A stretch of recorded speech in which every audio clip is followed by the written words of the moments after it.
Hey, and welcome to another episode of the Music EdQuity Chat Show, a show for music educators to go beyond the surface, to have deeper conversations about how we can reimagine music education to be more diverse, more inclusive, and more equitable for all of our students. My name is Ashley Cuthbertson. I use the pronouns she and her, and I'm your host of the Music EdQuity Chat Show. I'm a former public school music educator and now the founder, CEO of A. Cuthbertson Consulting.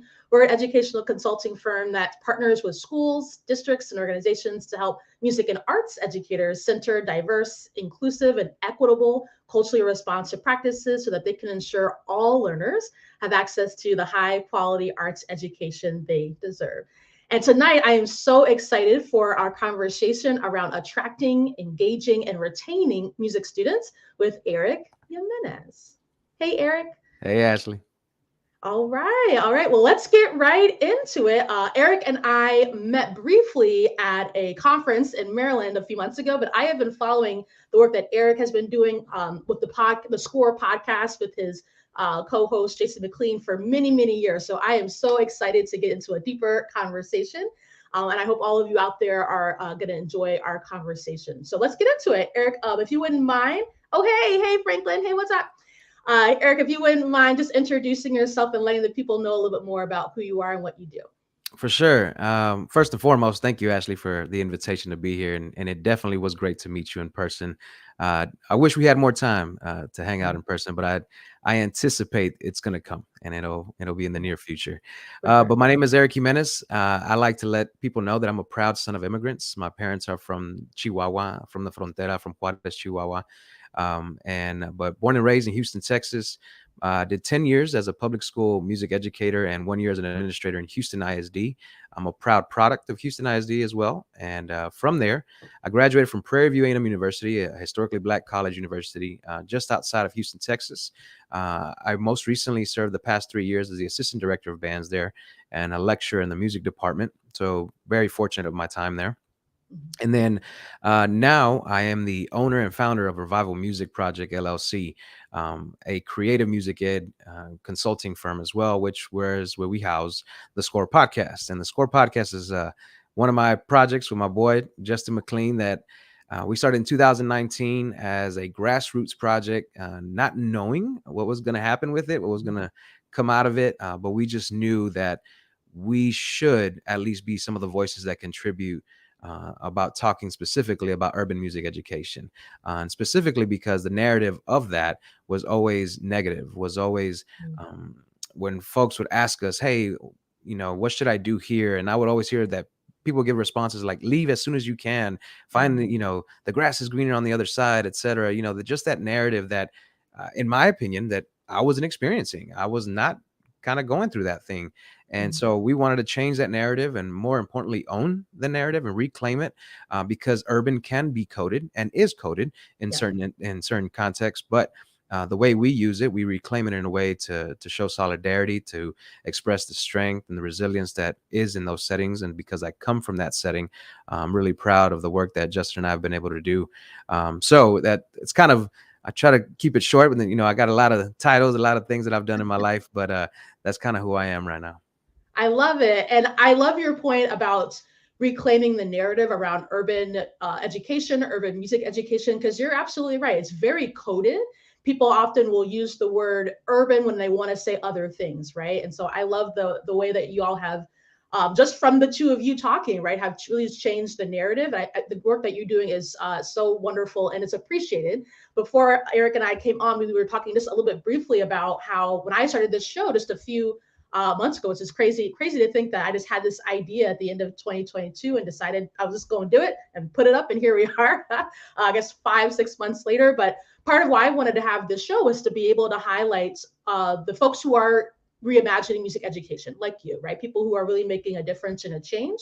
Because I think there's so many of us who are doing great big things, but not enough emphasis is being put on teachers really who are in the trenches making the big difference for kids every day. I think too much of the attention still goes to folks doing the traditional thing, still having the traditional programs, still doing the traditional kinds of ways. But the reality is and I was just looking at the statistics, so I'm forgetting, but it's about 52% of our U.S. public school students are Black, Brown, Indigenous, Asian students of color. So why don't we have more shows like the SCORE podcast talking about the experiences of Black and Brown students and programs, but also why don't we have more shows talking about the experience of Black and Brown music educators, right? There's not that many of us, right? And so Yep. we want to continue to attract folks to our profession, right? And I had a episode with Angelica Brooks. I don't know if you know Angelica, but we talked about how do we get this pipeline of music educators of color really flowing. If we don't talk enough about it and highlight these stories, we're going to continue to have the same cycle of not being able to attract people, not be able to get them in. So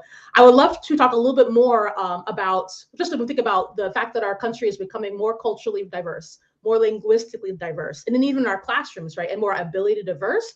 What led you, if you don't mind telling a little bit more about your story, about what made you so passionate about ensuring access, especially for students in marginalized backgrounds in our music programs? That's a good question. I think it's really based on my experience. Um, Middle school, I had 5 band directors, and there was only one band director working at a time. So I never changed schools. That just tells you my middle school experience was 6th, 7th, and 8th grade, and I had 5 band directors. So within 1 year, we had 2. Within 1 year, we had 2. And then so finally, it got to a point where I was like, can they not handle us? Do they not want to handle us? And I can remember begging one of the band directors that left, like, can you teach us? Like, I really wanted to learn. And then he goes, just go practice. And I was like, man, practice what? And he's like, just go practice. And admittedly, I was a knucklehead, and I use that term as of a term of endearment. And and there was a football in the band hall that day, and he wasn't looking, and I threw it, hit in the back of the head. He turned around and cussed us out, and nobody snitched on me, but because he cussed us out, he got fired. And either he got fired or he quit. At that age, we don't know. But luckily, I got a band director my spring semester of my 8th grade year, Jack Lucas. Has since retired. He actually had left retirement, came back, and was serving because he was living down the street. Phenomenal band director. Poured into me that one semester, recommended high schools for me to continue my passion. Then I went to high school and I had 5 band directors again. And so then, that inconsistency, whenever I got the opportunity to be the band director, I wanted to provide consistency. And then I started recognizing that a lot of my friends probably would have been in music or been in band if they had somebody like me. And as cliche as this might sound, but I was trying to be who I didn't have. And so in those spaces, every time that I thought about it, it was an open door policy. And in Texas, if you're a high school band director, unfortunately, the norm is if you're a beginner and didn't have band experience before that or music experience before that, and arguably just band experience, they won't let you in. The band directors will say, go find something else. And I wasn't that guy. Instead, I was like, okay, let's create a beginner band at the high school level, which is completely unorthodox in Texas. And even my administrators were dumbfounded that I was willing to do that. So another access point, because even specifically with ELLs, they're not participating at the rates that they should because their schedule's being double blocked. And so if in middle school they have double block reading, double block math, and they have no space for an elective now, but then they might test out of ESL and now they're able to in high school. And guess what? I've always wanted to be in band. Let me join. And they get told no. And so I never took that as an excuse. And so the students that know me and just know how I operated, summer band was my prime spot. And in Texas, we have 10 calendar days, 2 weeks to make schedule changes. And so prior to that, I did a little bit of smoozing with my counselors and would go over there and be like, what systems, what procedures, how do you want me to deliver schedule changes? I want to fit your mold. And then students would know that day one of band camp, I would tell them, if each one of y'all invited one person, with just one person, this group would double tomorrow. And I said, so I challenge you, invite somebody, give them a ride, bring them here. And so when they would come, I would literally every day, all right, who's new? And I would make them stand up and I would do the cheesy stuff. I would say, all right, tell us your name, your grade, what middle school you went to, and your favorite cereal. And then, they would say that. And then I would intentionally, my students knew, clap for them. And if there was a student not clapping, I would explain. I was like, no, I need to redirect that behavior. We're all going to clap for each other. For a person to do that on their first day, do you realize how much courage it takes for them to stand up and do that? Yeah. And then they would be like, oh yeah, okay, so let's try it again. Give them the resounding applause. And so that just culture shift started happening. Well, Mhm. I wanted them to want to be there. So Right. it was kind of like this mind trick at times, and I would, get them and hook them, but it's really because I wanted them to be there. I wanted this intrinsic motivation to want to just be surrounded by other folks that were wanting to do the same thing. Mhm. So when I started seeing that, and my programs tripled in size, I'm known as one of those guys that walked into places where people ran away from. Mhm. One example that I had, Northside High School is now, which used to be named Davis High School in Houston ISD. I had 14 to 18 students the Friday before the first day of school. So my band camp ended with that number. And I had a Wow. full-time assistant band director. And I was like, how am I going to validate having a second Mhm. person? They're going to cut that position. They're going to make them do something else. And so I just started pulling from the hallways, literally just making announcements saying, get your schedule changed, stop by the band hall. Even students that had quit were willing to come back. And Mhm. then by the first game, we had close to 100 students within the That's first week. amazing. And so just because of that, now it takes work, but it's also on ours part to like, they're not going to sound what you want them to sound like that first game. They're Mhm. not going to, and we all put on this imagery, or we have this concept or a sound that we want. And I still remember my principal that time at the first football game, like, why are y'all not playing? We were playing one stand tune like over and over. And Mhm. she's like, why aren't you playing? And I was like, because three-fourths of this group just joined this week. Like, give me a chance. I got you. Don't worry. Like, I'm gonna prove to you that we got something. By Mhm. year two, we had two concert bands, two big bands, a mariachi, an orchestra. We were able to hire a lecturer for those positions, a color guard, and just because of I don't stop. It's one of those like I don't have a limit. I'm not gonna put a cap on things. Mhm. But it got to a point where the students recruited for themselves. So I kind of Mhm. let go of the reins over time. So in my mind, I'm like, if in Texas we have literally no cap on the number of students we can put in my band program, why stop? And if I Yeah. can create that access point, and I'm the key person on that, I'm the gatekeeper, then Right. let me open that up as much as I can and create solutions. So that means sometimes, well, sir, I don't have space in my schedule. Well, cool. You're dedicated to come after school? Yes, I am. All right, let's do it. I'll see you here. But how are you going to give me a grade? I'm not. This is an integrity thing. This is going to be on you I love committing to what we're doing, and so that goes into the other concept of, did I really use after school rehearsals as grades and as that. a Mhm. as a tactic to try to keep them there? No, I didn't, because I wanted them to want to be there. But because of that, all my band programs were small. At middle school, I didn't go to not one competition. Mhm. We were like 12 people my seventh grade year. It wasn't until Mhm. my eighth grade that we actually performed at a concert once in my entire middle school career. Then I got to high school. The max that we got was maybe 80 students at a 6A high school, one of the most popular high schools in Houston ISD, smack Mhm. dab in the middle of River Oaks. So all of that experience kind of fed into, man, if I'm in charge, I'm gonna just open the gates. I'm gonna let people in. I'm gonna give them Mhm. an experience, and my staff knew that it was a team effort, and they're like, well, I could still remember the percussion director was like, man, these kids don't know how to play. I know. Mhm. What am I supposed to do? Teach them. Ooh, I love that. You know what I mean? The And he didn't simplicity like of the it. response, you know what I mean? He didn't like the Yeah. response at the time, but I was like, "Hey, man, that's what we're here for, man." I said, "Be Mhm. patient with them, let students help them, guide them, but that's our job, man. If they wanna be here, I'm gonna take them." And so I was evening out the band, and, every kid, "I mean, I wanna play drums." And they're like, "No, you don't. Let's try something else." You know what I mean? And so, Right. but at the same time, I would always feel for them, because if a kid had chops, obviously, I'm not gonna deny them that, but just those moments, I think, of just my lived experience of knowing the lack that I experienced all fed into just do more, be more. Like, Mhm. if I'm the access point, I really have to take on that charge and responsibility. Yeah. And I wore it like a badge of honor versus at an added task to what I had to do, because I could have Mhm. easily gone in there and like, see the kids that signed up for band, this is what I'm working with.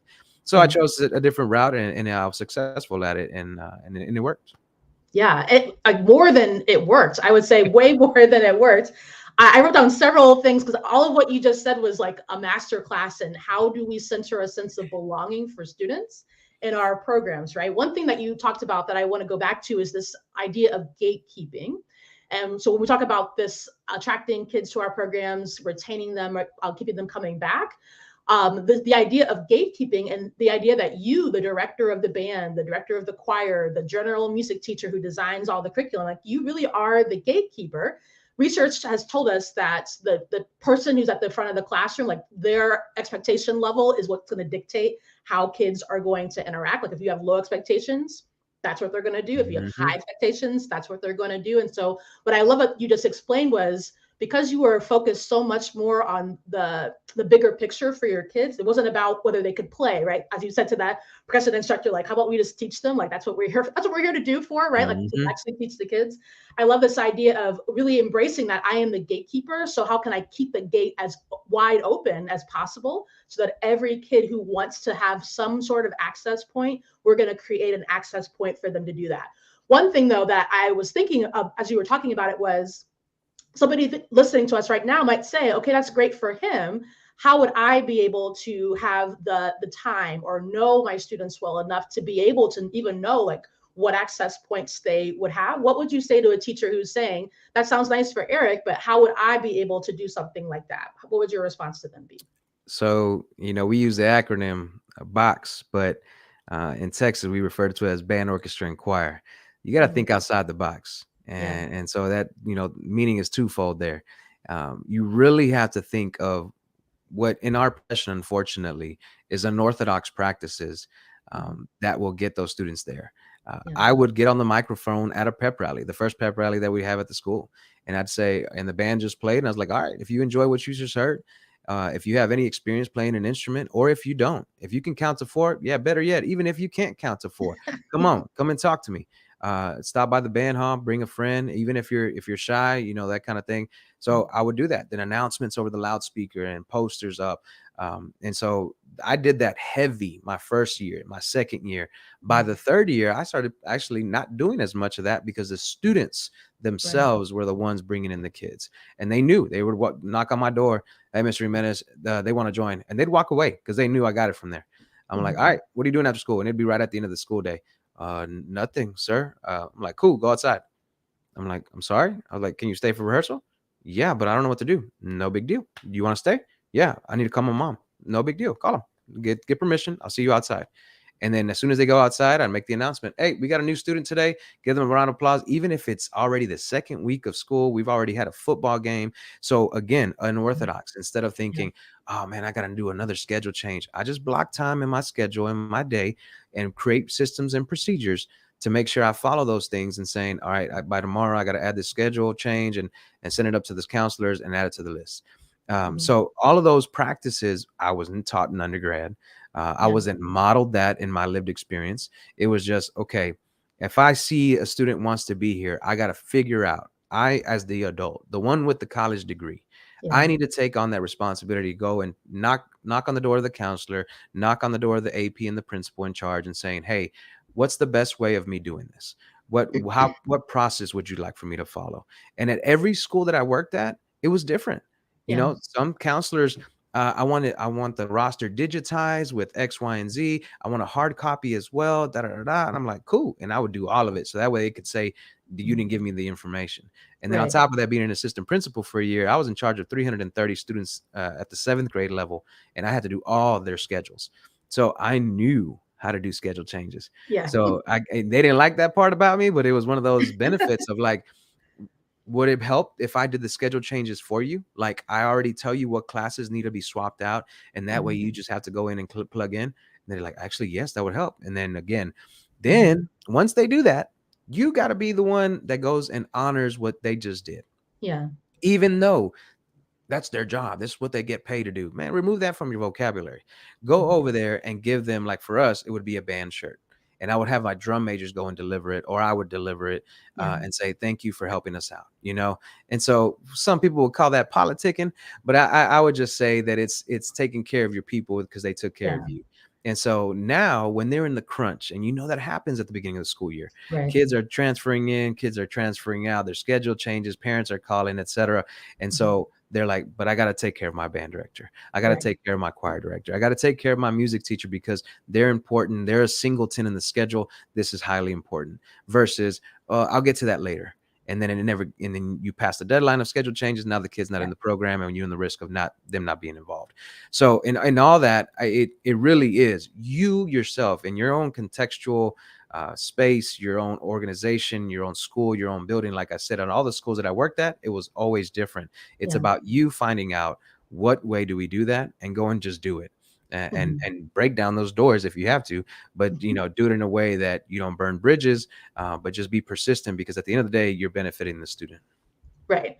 So I'm hearing you say you got to just be solutions oriented. How can we say, here's the problem that we have, but instead of coming to them with, you got to figure out the problem, here's the problem we have, and here's a solution I can propose to you. Here's how I can work along with you to make that happen. Because at the end of the day, like you just said, we want it to work for our students. What I also love about what you just described is the importance of relationship building with the adults who are a part of the kids' community, not just like your other music teachers or the other folks who are on your team, but also like the counselor is also a part of our students' team as well. How can we include them in the process overall of what we're doing in our programs, and how can we be intentional about building relationships with them? I always told the young teachers I work with, like in your school building, like one of the first people that you need to be best friends with, you got to know the secretary, the one who's going to be in charge of like all of the like calling in, calling out, also the one who's in charge of like the money. You got to know that secretary, and you got to know like the custodial staff. But also we have to not forget about all the other adults who are a part of the team of each of our students. How can we make sure that we are being intentional about fostering relationships with them? Because as you said, when things get hard and things get in a crunch, like who are they going to think of to take care of? The teacher who never comes to them except when they have a problem, or the teacher who's like being really intentional about like, let's work together, let's partner together so that our students can get the best education that they need. I love that. The other thing I wanted to talk more about was this idea of fostering a sense of belonging amongst the students in your band, such that you don't have to really do as much heavy recruiting. You can allow the kids to be able to do that. And really, when we think about like the human need to belong and to see yourself in different spaces, I'm not just talking like racially, ethnically, I'm talking about literally like seeing people who are like you, who have similar interests to you, similar knowledge, seeing them kind of a co-sign a thing, right? Like as an adult, I don't really buy anything of like significant value unless I like ask somebody that I know, right? Like, hey, have you had this experience? Or like, have you done like, as adults, we do that. And I love that you kind of capitalize on that same sense of like, we need people to co-sign for us to know that it's okay for us to join as well. And you leverage that so beautifully in your programs. I want to talk a little bit more about this like sense of belonging. So I think as music teachers, I think this is something that I think a lot of us struggle with, especially I talked before on the show that I don't have like a fancy research study to prove this, but I really think there's three kinds of students.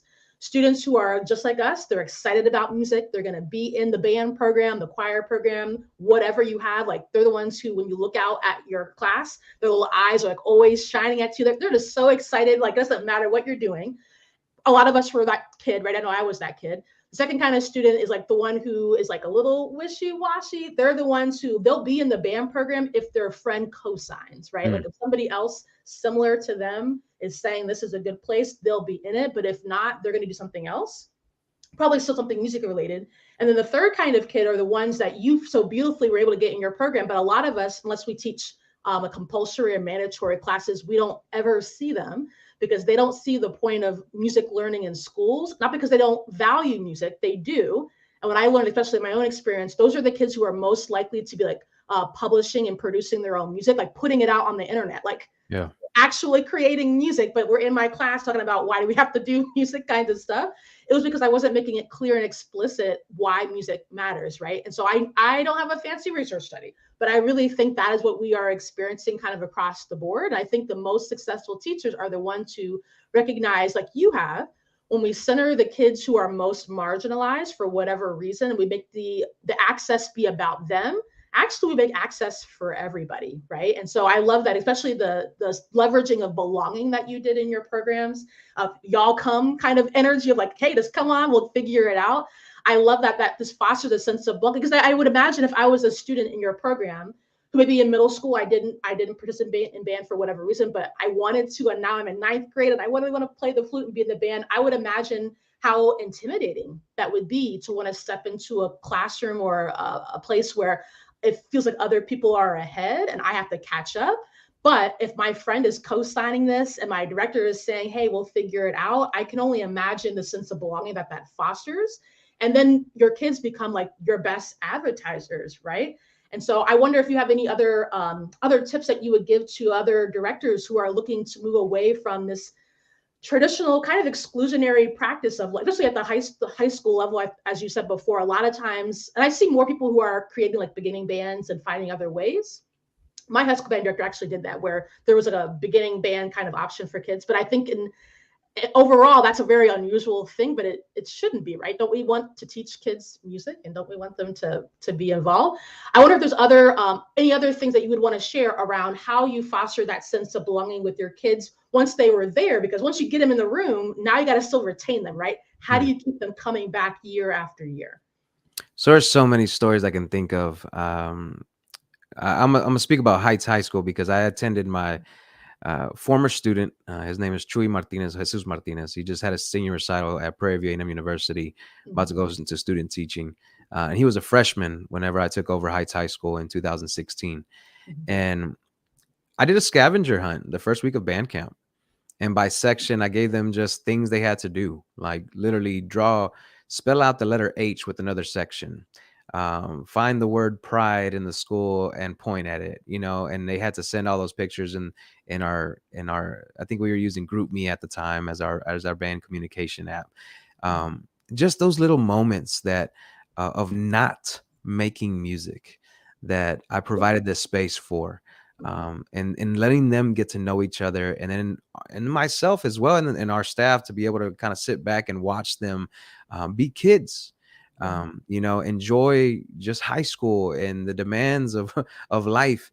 Right before football games, for whatever reason, it just happened. I was always that guy that I sat in my office, and I would tell my drum majors, you run the show, get them on the bus. Once they're on the bus, come and get me in my office, and I'll walk on the bus.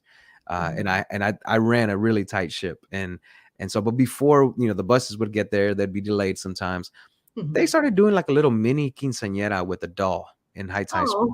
So they would turn off the lights and play a valse and literally dance with her, like as if she was a quinceañera, like just joking around. And they have, I think they even still have a video. I'm in my office window looking out like, what are y'all doing? But because I gave that space, I gave just that opportunity for them to be kids and be, even though you just heard, I'm a very structured and disciplined individual. Right. Yeah. They knew as soon as they heard those two whistles, dee, let's go, up. And then I had a system. It was always seniors first. So it would be like seniors, and they would get on the bus first, then juniors, then sophomores, then freshmen. And then the freshmen, I remember they complained. They're like, but sir, this is not fair. And I was like, it isn't? I said, will you say the same thing when you're a senior? And they were like, oh no, I won't. I was like, hey man, they've put in work, they've been here for 3 years, or if they haven't, but they're older, and it's kind of like a little traditional thing that I put in. And they're like, okay, I kind of get it. So just those moments of not making music, but when you are making music, you honor and celebrate at every opportunity, literally at every opportunity. And we get so caught up, especially conductors and band directors, of do this versus why did you do that? Yeah. Let's talk about that. Why did we take that passage and you performed it that way? And then you get the kids to start thinking outside the box. Or if a kid just nails something, and then, hey, if y'all wouldn't mind, give Johnny a huge round of applause. We heard he just got, National Honor Society. Or if the students were getting inducted that day, we would send a message out through the band app and say, hey, go and support your fellow band members and being in the audience. These are the folks that have made the National Honor Society. These are the folks, and, so at every opportunity, I took a chance to celebrate them, even if it wasn't music related, but especially if it was. So if they did solo and ensemble and they got a 3, and that was the first time they went, and I'm like, okay, hey, but you went. So let's talk about that experience. You just going, how was it? Oh, sir, I was shaking. I was nervous. I got performance anxiety. And I was like, I get that too. So that's the other part that I would entertain. I made myself very vulnerable. I would share Yeah. my life stories. I would talk about my parents. I would talk about me growing up in north side of Houston and working at a flea market, coming from Mexican parents. I said this in my presentation. The students would catch me at my favorite taco truck, El Taconazo on Fulton Street. Shout out to Taconazo in Houston. And so they would see me in my fitted or some J's, and and I would be that dude, And so the students were like, "Is that Mr. Jimenez?" And I'm like, "Yeah, what's up? What's going on?" And all of those moments of just vulnerability, but at the same time of celebration, Yeah. created this cohesiveness. And like I said, you talked about that, though, those three things. And it made me think about a presentation that my first presentation that I ever did. It's taking students from compliance to engagement. Yeah. And so, I always kind of have this percentage, if you will. There's always like that 20% that they don't really want to be there, if Yeah. not maybe less, you know what I mean? When walking Right. into a normal program, then you got about 60%. They're just going to be there. Like they Yeah. enjoy it, but then there's days that they don't want to be there. Then you Right. got the 20% you don't have to say anything to. They're going Yeah. to practice, they're going to do it the thing. And so I always, in my leadership trainings, I tell students, your job is to take that 20% and increase it into the 60 and decrease the 20 at the end. Yeah. So my role was, and I'm just blessed that my attrition rates were very, very low. And so Mhm. because of that, my programs grew tremendously over time. Yeah. And so me losing kids was usually sometimes because of mobility things. They had to move to another school, Yeah. or their schedule just didn't allow it, or literally like one or two were like, sir, I just want to do something else. I want to go up to you and respectfully just tell you. And so my rule was, I remember when kids would join and it'd be 2 weeks in and they're like, this is a lot. Like, oh my God, I'm overwhelmed. And I'm like, Mhm. okay. They're like, I don't think this is for me. And I'm like, how do you know something's not for you in 2 weeks? Like, I'm Mhm. sorry, but I don't believe you. And then they'd be like, no, it's just not for me. I said, let's do this. Give me till December. Just give me till December. Give me one semester. And in December, if you can come to me and tell me this is not for me, I will gladly sign your schedule change and I'll get you out of here. Mhm. Very few. I don't think I actually ever had students come to me in December and say this is Right. not for me, because they experienced the bus rides, they experienced the band competitions, they Exactly. experienced all those moments that at your 10-year high school reunion, you're not going up to somebody and be like, you remember that concert B flat scale when you screwed up that articulation? Nobody's gonna talk Right. about that. No. You know what I mean? They're gonna talk about, hey man, you remember when we put that shaving cream on our cell when we were on that band trip to Chicago? Man, that was so crazy. And you remember those moments because of community.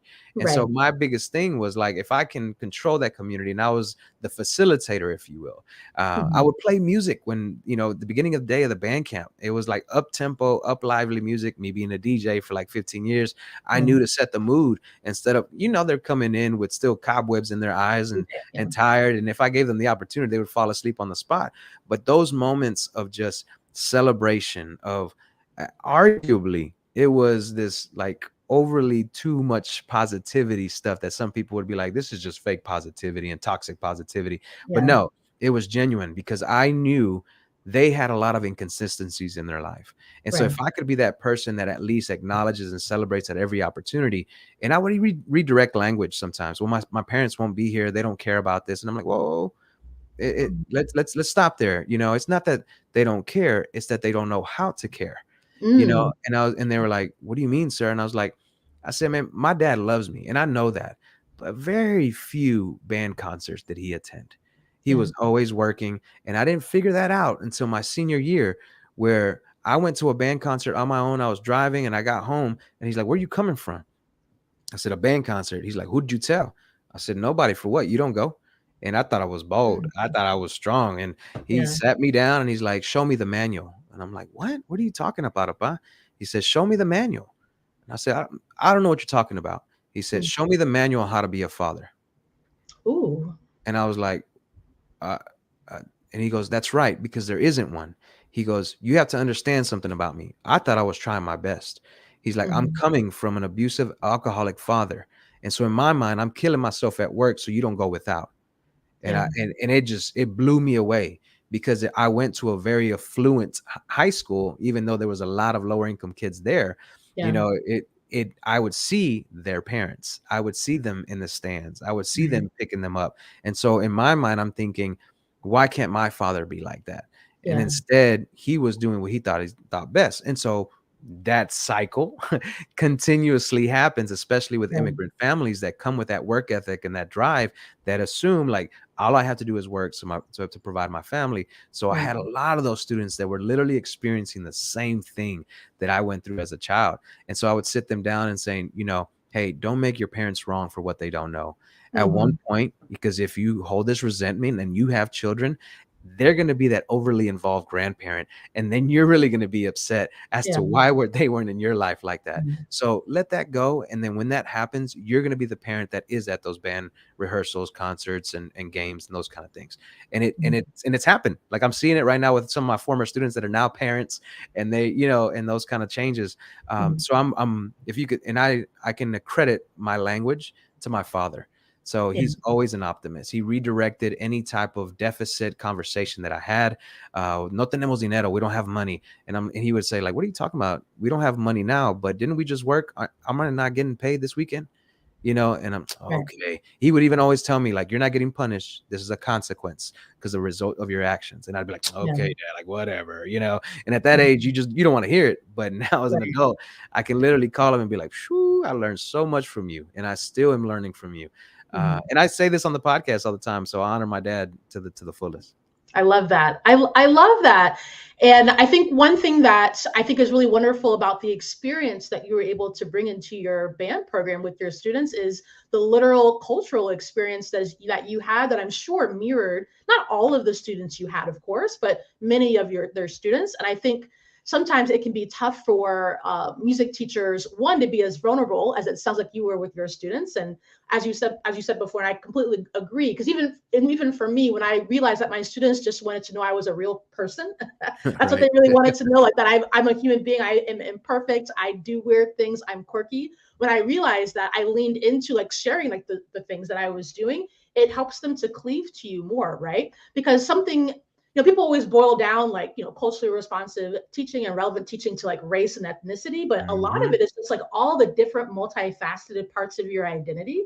And how are the kids going to know that something of their identity speaks to yours if you don't share, on the weekend you're going to be at the taco truck, or you're going to be wearing the newest J's, hanging out, going to the, like, how are they going to know those things if we don't share those little pieces with them so that they can see how we reflect, or even not, right? I often would tell my teachers who push back about like the time it takes to build relationships and the time it takes to build community. I want to come back to that in just one second. Often that pushback is because of an uncomfortability with being vulnerable and not wanting to. I think, unfortunately, because music education has this problem with perfectionism, and I know why. It's because we do what? We audition to get into Mhm. programs, we audition to get into college, we take tests, which are essentially tests to be auditions to be teachers. So I understand where it comes from, but the shame that a lot of us hold that keeps us from asking for help and keeps us from being vulnerable is actually like a very big barrier for kids to be able to develop the relationships that they need for us to be able to co-sign for their friend to come join the band, or to Yep. come back to band year and year after. So one thing I wanted to go back to was this idea of community that it sounds like you so like beautifully developed in your band. I was like, kind of like been like on your shoulder, like looking into what all of this was. It sounds so beautiful. And I know, especially in the band world, and I'll be very honest, I work with K-12 music educators, so it's not like just one area.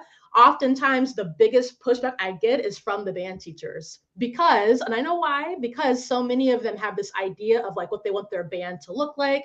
They became band directors because they had a very particular kind of experience and they're trying to Mhm. replicate that.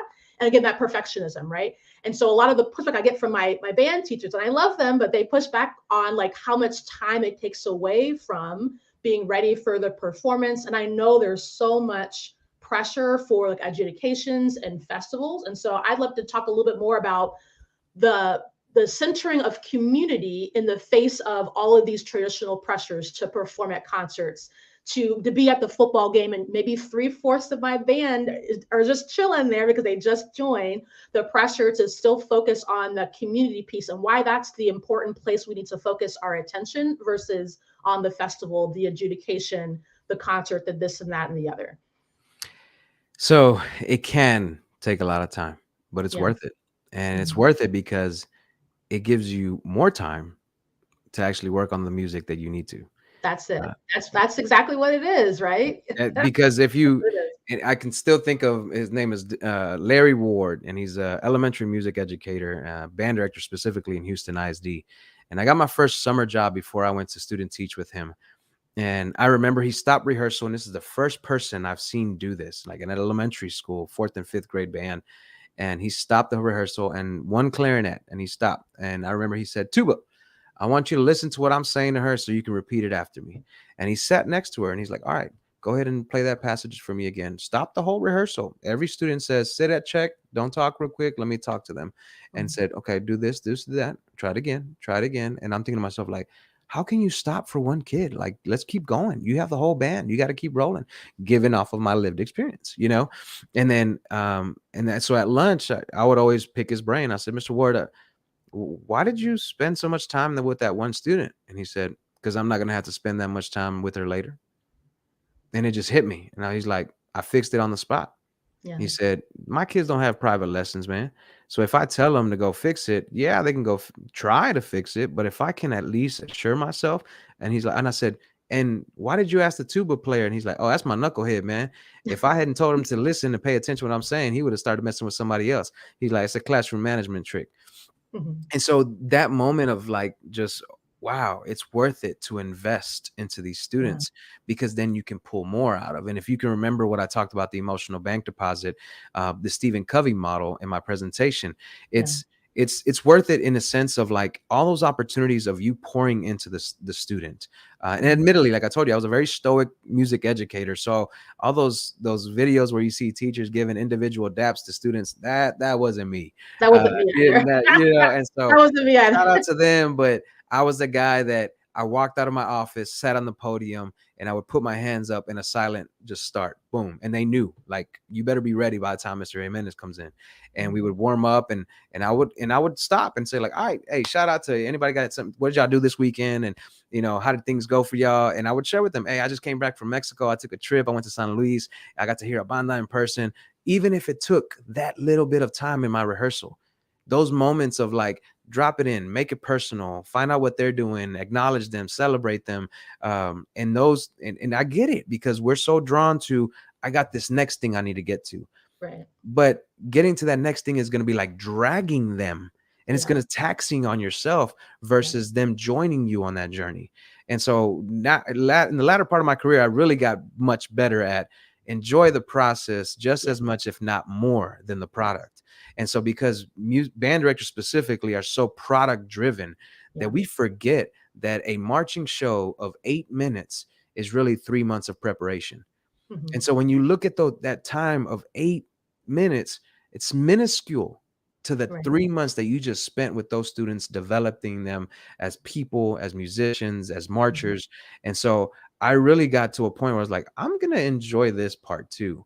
Like, Yeah. I really want to enjoy that just as much as them, if not more.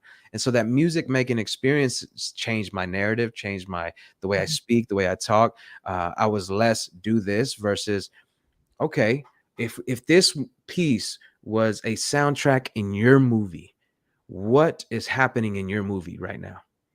And they're like, but what parameters? I was like, hey, open ended. This is your movie. Talk to me. And they were Yeah. like, "Oh, well, I feel like somebody's going into war, and like they're going up a hill." And I was like, "Cool, play it like that. Here we go. Horns are up." And the Mhm. students would get into it. I would add, arguably, sometimes I would add the emotion before cleaning the Mhm. notes. And Yeah. so I'm credited that I have some judges sheets that were like, such an emotional performance, because I Mm. told them, I want me and you to feel something, and I want the Yeah. judges to feel something, Yeah. because we can go caught up, because this is the Texas UIL game, Yeah. is play the black and white, what's on the paper, Yeah. and do it at a high level and nothing else, and I'm like, oh, there's a lot more than Right. nothing else.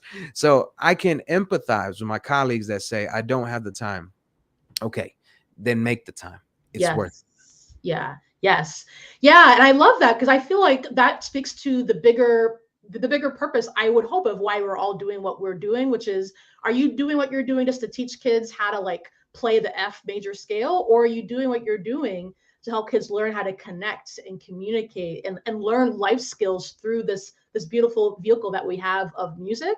I mean, I would take my kids, and I think similar to you, the last several years, I was in the classroom, you know, during these last few like hard pandemic years. But even before then, I really let go of, you know what, if we don't get all, I taught elementary drum music and choir. If my choir does not get all three of the parts, if we don't get them all, that's okay. Do we get one part? Were we able to really get deep and talk about that one vocal line? Were we able to really make connections to the music and the purpose? Like that became way more important to me, because the conversations that I had with my students that came from talking about, well, what do we think we want to say about this? How do we want the audience to feel? How does it make us feel? Those conversations, first of all, made my job a lot more enjoyable. And I think some of us that are struggling with burnout, I think that's part of it, is we're so focused on getting it perfect, getting it right, being ready. And it's like, what are you doing to enjoy your job? What are you doing to enjoy these human beings that you're molding and spinning? So we spend more time with our kids at school than sometimes our people at home, right? So what are we doing to like really enjoy those 7.5 hours while we're there? I was enjoyed my job so much more when I let go of all of that. And I just said, you know what, we're going to make music. That's important. Music does not exist on the page.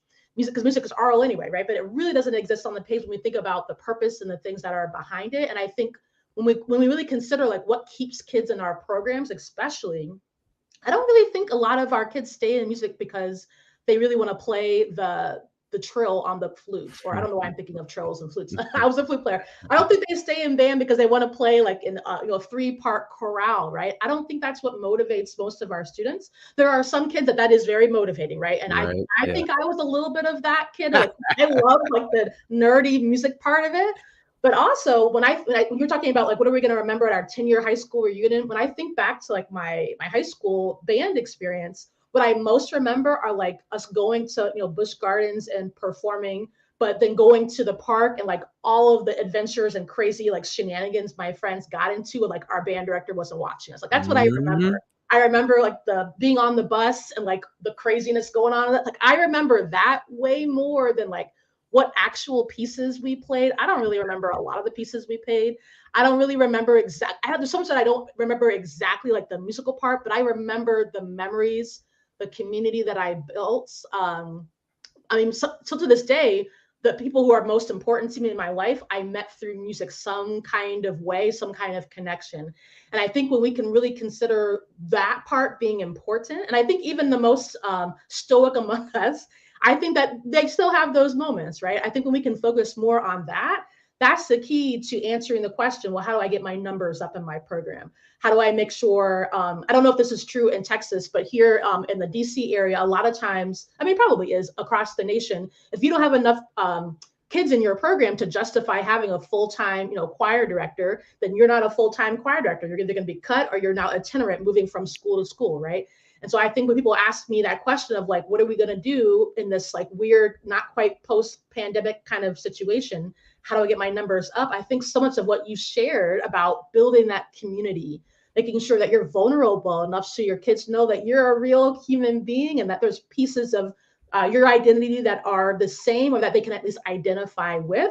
And I don't think it means that we need everybody to be exactly the same as their students, because you don't need to be exactly the same as somebody to have compassion and empathy. Like, I don't think that that's necessary, but you do need to be vulnerable to share those pieces and of yourself, right? Like, that's got to be the more important thing. And as I think so much about the future of our field all of the time. Yep. I think about like in 30 years, what is going to be of our field if we don't start making those changes now, right? When we consider the fact that we are struggling to keep teachers in the classroom, what does that say to our kids? You shared at the beginning that you had 4 band teachers when you were in middle school and 5 when you're in high school. Like, it really communicates something to kids when they're in these programs and there's a revolving door of teachers, right? Whether anybody says it explicitly or not, like I can only imagine you feel less than that nobody wants to stick around to teach you, right? And we all know that it takes years to build anything successful. You can't in 1 year all of a sudden have a great band program, right? Those people that you see that are like killing it, they've been at that school for a long time, right? And so when we think about like particular obstacles and barriers, especially for our most marginalized kids and for our Black and brown students, because that's the majority of our kids now, right? When I think about what is going to be the future of being in music, band, choir, regardless for them. What would you say could be ways that we could do a better job of getting rid of those particular barriers to entry? And you talked about a couple of them, but I'm curious if we could maybe thread out some more of those. What are things that we need to really center to make sure that we are keeping kids coming to music and making it accessible for them? Because the more we continue to do traditional, the more marginalized those kids are going to get. So I think a lot of folks assume that myself or Justin or the podcast, that we want to get rid of all the tradition that we've had. That's not true. Yeah. We want to augment, we want to expand, we want to create other opportunities that were missed opportunities. Because Yeah. let's be honest, we can't be what we can't see. And Yeah. so if a student has never seen a Latino band director, a female band director, an LGBTQ band director, etc., like you pick it, they're not going to feel as if there should be a part of this thing, this Right. profession, because they don't exist. They don't see themselves in the spaces that they've experienced it.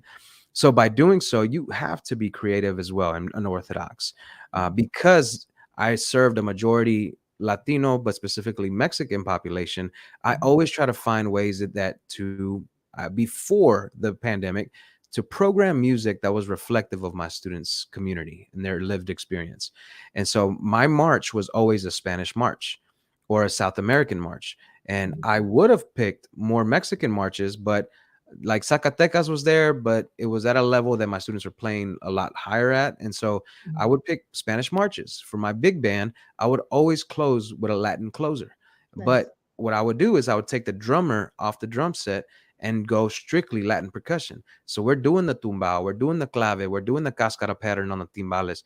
And so when I remember, I say this all the time, but I remember judges always telling me, oh, I really appreciate the auxiliary percussion. I'm like, no, it is the percussion, you Right. know? Yeah. And so those moments of programming is just one aspect. All Yeah. right. But on top of that, it's like I would even branch out, given that I'm from an HBCU, we're playing stuff that just dropped yesterday. And so Yeah. the chief of Rangers dropping it in his pen and putting it into finale, sending the music out and saying, we're playing this weekend, that get it ready. And so in me experiencing that, I'm like, okay, you can play popular music. And Yeah. so having a lot of friends that were custom arrangers, I arranged cumbia mixes, I arranged Tejano pieces, because it spoke not only to my students, but to my parents of those students. Yeah. So they really started doing that. So I can remember we did the Houston Livestock Show and Rodeo Parade, and we won first place that year because we even did a battle of the bands, like a round robin kind of thing. But during the parade, we played a Tejano song. But when we got to the round robin, we played an HBCU style song. Yeah. And then the kids are chanting and doing their thing and doing some like H-Town stuff, some Houston stuff. Yeah. And so it speaks to their identity as consumers of hip hop, but also the music that they're hearing at the carne asada on the weekend, or the quinceañera, or their friend is listening to. So I always made sure that I would use and survey my students, their likes and interests, to make sure that it's like, okay, this song is hot. Hey, what do y'all think about? Let's arrange this, and let's put it to the pen. And then it doesn't have to be like this huge arrangement, man. Do 8 bars, do a drum break, do a chant, and get somebody's attention, and Right. those kind of things of music making and making it relevant to their lived experience. Because I do this in my presentation. I present my life soundtrack, and then I put up a black screen and I say, but yet never was that present in my formal music educational training. And that's when it hits people like, whoa, this guy's doing this. And, easily he could have said he doesn't belong because that music he listens to doesn't exist. And so I went to go find it. I was DJing, I was listening to screw music. I dropped my own albums and I was rapping over beats and stuff. And so I was doing that off to the side, but I never had the space to come in and talk to my music teachers and say, hey, check this out. Look, this is my CD that I got going on, and now we should change that. So even if they are traditional band students, Justin is perfect at this. He always does it all the time because he's a producer and makes his own music. He lets students like, hey, Mr. McLean, you want to check out this beat I just dropped? And he's like, okay. And he'll give him some feedback like, hey, on that part, I can remember my friend Herself Fitzgerald. I taught him how to structure a hip hop song because he was dropping some bars, and I was like, hey man, this is why they say 16 bars. It's 16 measures. And he's like, oh, I get it There's now. You know what I mean? And he's like, and so now, man, he's doing it. He goes by EDF, so I'm giving him a shameless plug. He's a rapper down in Houston, awesome rapper, and he still credits me. He's like, man, thanks to you, you taught me how to formulate a rap and a flow. But we were saxophone players in the marching band. You know what I mean? And so those kind of moments of like, just give space, provide that opportunity. So I want to talk about Chewy real quick. So Chewy was one that when he was a senior in high school, he came to me and I was like, all right, man, what are you talking about going to school? And he's like, well, I'm either thinking Sam Houston State or Prairie View, sir. And I was like, all right. I said, I want to make something clear. I don't want you to think that I'm forcing you on Prairie View just because I went there. He's like, no, no, not at all, sir. I said, so what do you want to do? He's like, I want to be a band director. I said, okay. He goes, and I also want to play in a banda, but I know that's not feasible. And I'm like, why not? He's like, well, I got to move to Mexico. And I was like, bro, no, you don't. I said, all the bandas that you listen to and I listen to, most of them are in California. He's like, really? And I said, bet this. I'm going to give you some partituras. I got some sheet music. Go and create the banda. Like, just let me know when you need me. And I'm not going to direct it. So when I say need me, let me know if I need to stay so you can have an extra rehearsal. And they did. And that's the day he walked over and he's like, Mr. Jimenez, can you come over next door? I was like, hey, man, I told you that I'm not helping you. This is on you. And he's like, no. I forgot to ask anybody in percussion to join. So I need somebody to kind of keep beat on the drum set. I said, all right, I got you. And they were playing Tristes Recuerdos from Antonio Aguilar. And so I'm back there. But before I walked in, I'm expecting 5-10 students that are kind of having an interest. There were about 38 students in that room. That's and awesome. I'm like, what? And so he did that. I went on paternity leave. They performed 2 songs at the spring concert, all led by him. He just did a senior recital this past fall for Hispanic Heritage Month. He recreated a banda at Prairie View called it Banda Alta Vista, where Alta Vista is the name of the plantation where Prairie View is built on. And recruited members from Phi Mu Alpha, from my fraternity, the largest Latino-based and multicultural fraternity, Sigma Lambda Beta, and members of the Marching Storm, and created a banda. And he arranged a piece and gave a lecture on the chord progression, the form, and the history of the music. And so now he gigs professionally in Houston on banda. And so on top of that, I'm adding him to the roster to present with me at the Mexico Music Symposium at the University of Houston in May. And he's going to be the panel discussing how band directors can be more inclusive in their practices of including Mexican music for their students. I love that. And I feel like, did you post like a reel on social media recently of Chewy? Like, I feel like I saw that. So I put a post about him today, and then Phi Mu Alpha singing on stage. Yeah, I love that. And I what I most love about that is that you didn't really do anything other than just let him know that like he could do it, right? You didn't really do any hard work. You didn't research anything. You didn't write any music. You just let there be space for him to be able to do what he naturally already had the brilliance to be able to do. I love that, because I feel like that's such a beautiful example of it doesn't have to be so hard.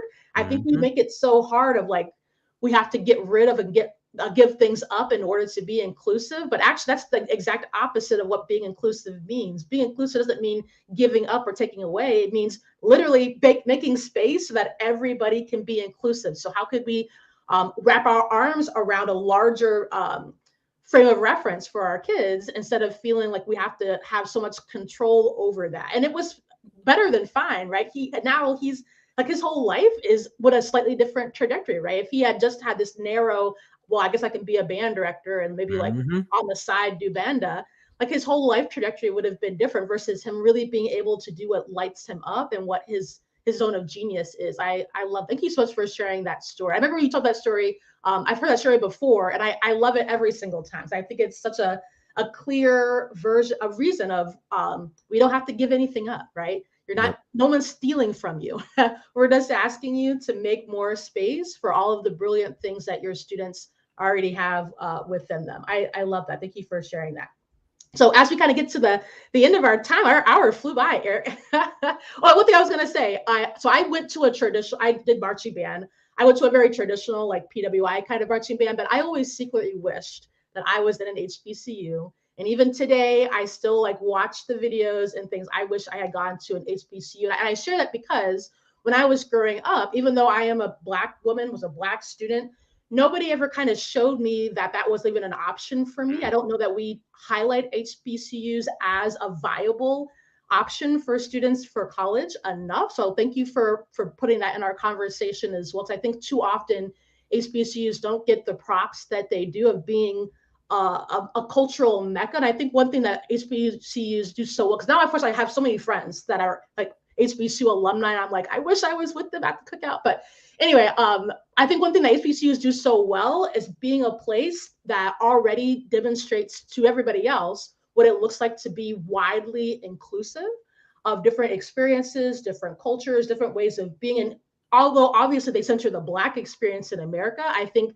at least from my perspective of the friends that I have that are alumni of all kinds of different HBCUs around the country, my feeling has never been that it was narrow. My feeling was like they had people that supported them to do whatever it was that they wanted to do. They made routes for them to be able to go into majors that maybe weren't exactly aligned with what they thought they were going to do, but they figured it out, right? They made the class work for them. So I want to make sure I thank you for highlighting the HBCU experience. I think that's really important. So anyway, our hour flew by.